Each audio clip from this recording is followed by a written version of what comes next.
How to use whiteboard in Zoom. Hi everyone, this is Kate and welcome back to another video. And on today's video, we will learn how we can use whiteboard in Zoom. So without further delay, let's get started. First of all, open up Zoom and you have to join a meeting. Then start your meeting. Now once you're on your meeting, navigate to this menu bar at the bottom. There's an option for share. You have to click on it. Once you click on it, head towards the documents option. On the documents from this menu bar at the top, there's an option for whiteboard. You have to click on it.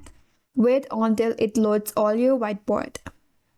And here you have to select your whiteboard. If you don't have any under your whiteboard, then here's an option to add new blank whiteboard. Click on new and then it will load up your whiteboard on the screen.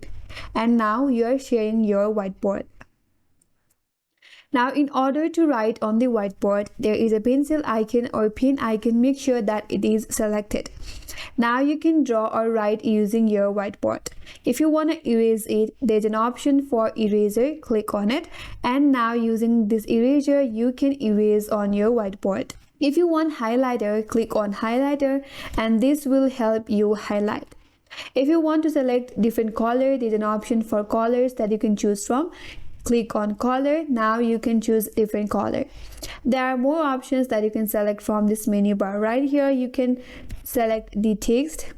You can select the line option, different shapes if you want, or the highlighter options. And once you want to stop sharing, click on the stop, or you can simply click on this option right here in order to close your whiteboard. So that's how you can use whiteboard on Zoom, and that's all for today's video. Hope this video was helpful, and if you're new to our channel, consider subscribing. Thanks for watching and stay tuned for more videos.